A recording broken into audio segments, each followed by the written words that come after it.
Hello everyone. कितने खामने मारोगे, हर घर से खामने निकलेगा। खामनी मरा ईरान में, छर्रे उछल रहे हैं इंडिया में। है ना? जैसे कि बाप वहाँ मरा हो, यहाँ पे सारे जो है ना या फिर पति मरा हो, यहाँ पे सारे चूड़ियाँ तोड़ रहे हैं काला बुर्का लगा के। अच्छा, ऐसा स्लोगन दे रहे हैं, कितने खामने मारोगे हर घर से खामने निकलेगा। तो इंडिया में खामने ही निकल करके करेगा क्या? क्या वो पराठे बेचेगा, पानी पूरी बेचेगा, छोले भटूरे बेचेगा, या ठंडे पानी की रेडियां लगाएगा? यही तो काम करेगा ना खामने ही यहाँ पे, क्योंकि यहाँ पे तो कुछ है नहीं ऐसा।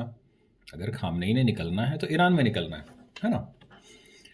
और ये छर्रे जो यहाँ उछल रहे हैं, अगर इनको कुछ करना ही है तो सोशल मीडिया पे उछल के यहाँ पे प्रोटेस्ट करके कुछ तो मिलेगा है नहीं। जाओ, ईरान जाओ, है ना?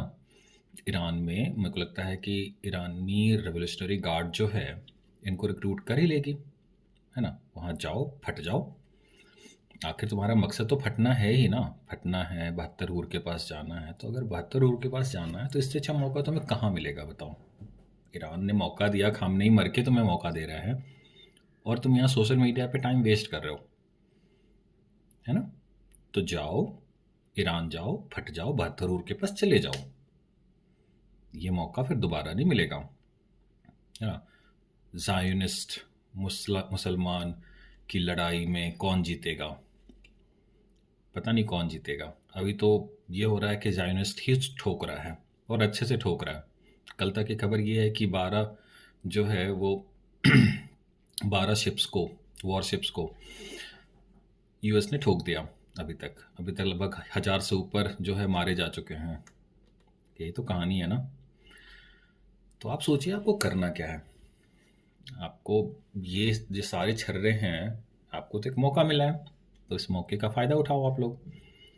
अच्छा, ये छर्रे ऐसे हैं कि अभी कुछ महीने पहले, है ना, पिछले साल ही, बगल की नेबर कंट्री में, बांग्लादेश में, हिंदू पे अत्याचार हो रहा था। हिंदू को दौड़ा के मारा जा रहा था, रोज़ खबरें आ रही थी।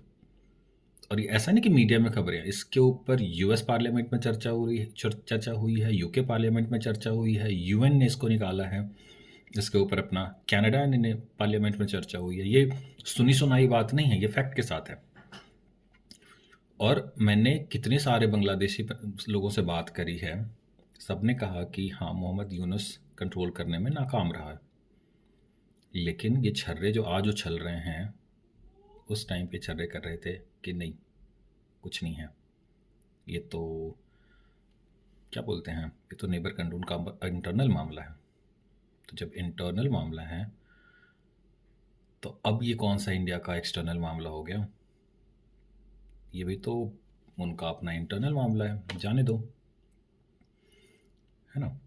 अच्छा, जो खामनेई का, आप, चूँकि मैं इंटरनेशनल रिलेशन को काफ़ी फ़ॉलो करता हूँ, जो पिछले 16-17 सालों में खामनेई का जो स्टेटमेंट आया है इंडिया के रिलेशन में, या इंडिया को लेकर के कह सकते हैं, कोई बहुत अच्छा नहीं रहा है।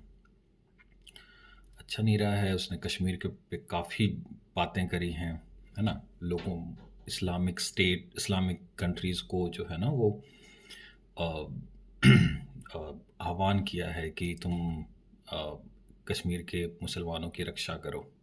ऐसा कुछ स्टेटमेंट है, बहुत बहुत बुरा स्टेटमेंट है। अच्छा, फिर कुछ लोग लेके आते हैं तो चाहबार कैसे मिल गया, 94 में जो है यूएन में हमारा सपोर्ट कर दिया था। अरे, एक बार किसी ने सपोर्ट कर दिया तो क्या उसको तुम सर पे लेके घूमोगे? तो फिर तो 1971 में 1965 में ये बिल्कुल अपोज भी किया था, खुलेआम अपोज किया था। तो उसको क्यों नहीं तुम गिनाते हो? अच्छा, तो फिर लेके आते हैं चाहबार पोर्ट, इंडिया को स्ट्रैटेजिक एक एक्सेस था। तो ईरान फाइनेंशियल क्राइसिस से गुजर रहा था, दो कंट्रीज़ में एक समझौता हुआ है, और उस समझौते के ऊपर जो है उसने एग्री किया, बिकॉज़ ईरान को भी उसका फ़ायदा, उसको पैसे मिलने वाले थे।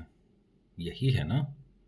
और उसके बाद चाइना को काफ़ी ज़्यादा उसके ऊपर एक्सेस मिल गया, चाहबार पोर्ट के ऊपर भी। तो ये जो ब्लैक एंड वाइट इतना नहीं है जितना कि यहाँ बताया जा रहा है, ठीक है। अच्छा, एक और बातें हैं कि कांग्रेस वाले या फिर कुछ छर्रे पत्रकार भी हैं ऐसे, आशुतोष वाले पत्रकार जो हैं, या फिर विनोद अग्निहोत्री टाइप से पत्रकार जो हैं, मतलब पता नहीं कि पत्रकारिता करते कैसे हैं या नहीं करते, मेरे को समझ नहीं आता। बिकॉज इनके पत्रकारिता में लॉजिक, वे पता है किस टाइप से पत्रकारिता करते हैं, 1965 या 70s वाला पत्रकारिता, जिसमें कि एक बार बोल दिया उसके बाद लोग भूल जाते हैं। अरे यहाँ तुरंत फैक्ट चेक होता है कि तुमने कल क्या बोला था और आज क्या बोल रहे हो। तो ये कह रहे हैं कि कंडेम करना चाहिए था इंडिया को। अच्छा, इंडिया क्यों कंडेम करे? 56 मुस्लिम कंट्रीज वो तो कंडेम नहीं कर रही है और अगेंस्ट में बोल रही है ना। ईरान उसके अगेंस्ट में उस वहाँ के बेसिस के पर जो है वो अटैक कर रहा है और इकोनॉमिक फैसिलिटीज़ के ऊपर अटैक कर रहा है। तब कहाँ जा रहे हो तुम? और इंडिया ने क्या ठेका ले रखा है कि उनके फड्डे में जो है अपना सर लगा दो?